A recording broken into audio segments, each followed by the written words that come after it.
That's our man. ایک school teacher پر ایسی کیا مشکلات پیش آئیں کہ وہ ٹیچر سے گنڈا گرد بن گیا؟ پولیس اور جرائم پیشہ لوگوں میں دوستانہ مراسم کیوں؟ عنایت اللہ کے قلم سے نکلا ایک بہت ہی خوبصورت ناول ہیرے کا جگر، جس میں جرم و سزا کی پراسرار اور ہیبت ناک دنیا کے حیرت انگیز حقائق پر مبنی داستان۔ کہانی کی طرف بڑھنے سے پہلے ہمارے چینل کو سبسکرائب کریں اور ساتھ بیل کے آئیکن کو پریس کریں تاکہ ہماری ہر نیو آنے والی ویڈیو آپ تک بآسانی پہنچ سکے۔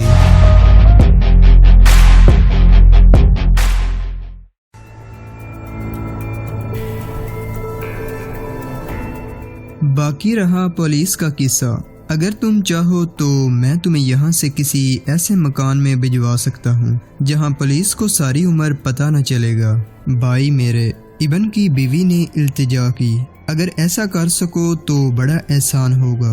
ایسے ہی ہوگا، اس نے کہا، اور جس طرح اندھیرے سے نمودار ہوا تھا کمرے سے نکلا، صحن عبور کیا اور اندھیرے میں غائب ہو گیا۔ کراچی کی نمناک رات گزرتی جا رہی تھی۔ ناز اپنے کمرے میں لیٹی خیالوں کے تانے بانے میں الجھی ہوئی تھی۔ تھوڑی دیر پہلے وہ جیدہ کی ڈائری پڑھتی رہی تھی۔ اس نے جیدہ سے دل کی بات کہہ دی تھی اور آزاد ہونے کا مسئلہ طے کر لیا تھا۔ طے اس طرح کہ اس نے وہیں رہنے کا فیصلہ کر لیا تھا اور وہ سکون سا محسوس کر رہی تھی۔ شام ہی کو اس نے رسالے الگ پھینکے اور میز کی دراز کھول کر جیدہ کی ڈائری نکالی۔ اس میں ناز کی اپنی اور اسلم کی داستان بھی چند ایک فکروں میں لکھی ہوئی تھی۔ ناز نے ڈائری کے بے شمار اوراق پڑھ ڈالے اور اس پر انکشاف ہوا کہ جیدہ صرف جرائم پیشہ نہیں، کچھ اور بھی ہے۔ درندہ تو ہے لیکن انسان بھی ہے۔ ناز کو یوں محسوس ہو رہا تھا جیسے ڈائری پڑھنے سے پہلے وہ جیدہ کو بے ڈب سے روپ میں دیکھ رہی تھی۔ ڈائری میں جیدہ نے اپنی ٹوٹی پھوٹی شخصیت کا ہر ٹکڑا بے نقاب کر رکھا تھا۔ ناز ڈائری پڑھ کر تھک سی گئی تھی، اس لیے نہیں کہ وہ طویل تھی بلکہ اس لیے کہ اس کے اعصاب اس قدر تلخیوں کے ذکر کے متحمل نہیں ہو رہے تھے۔ 2-3 موقعوں پر اس کے آنسو نکل آئے تھے۔ ایک جگہ جیدہ نے لکھا تھا، آج شام بچپن کے وہ دن یاد آ رہے تھے جب میری ماں زندہ تھی۔ ماں کے ساتھ میں بھی مر جاتا تو کتنا اچھا ہوتا۔ ناز نے یہ فقرہ پڑھا تو ڈائری بند کر کے لیٹ گئی۔ اسے بھی وقت کے بہتے لمحوں کے اس پار اپنا بچپن کھڑا دکھائی دے رہا تھا۔ منا، ٹیپو اور بادل اپنے کمرے میں چرس کے دھوئیں میں سونے کی تیاری کر رہے تھے۔ 11:30 بجے رات، ان کے سونے کا وقت تو نہیں تھا، لیکن ابن کی لاش کے لیے گڑھا جو کھودا تو وہ تھک گئے تھے۔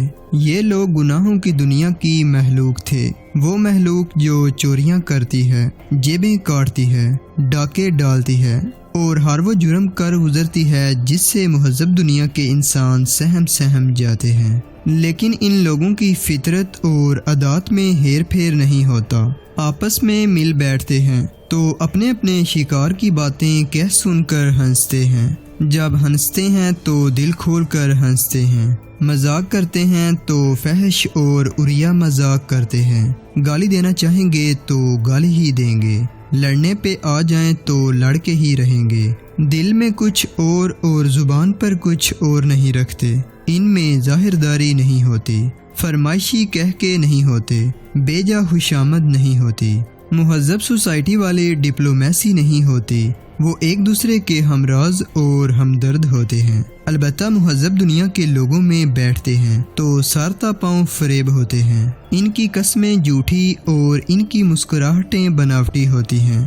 وہ روئیں تو ان کی آنکھوں سے مگرمچھ کے آنسو بہتے ہیں۔ اس کے برعکس آج رات بادل کے دل پر ایک بوجھ تھا جو اس نے ساتھیوں سے چھپا رکھا تھا۔ 1-2 بار جی میں آئی کہ منے اور ٹیپو کو سنا ڈالے، لیکن جھجک گیا۔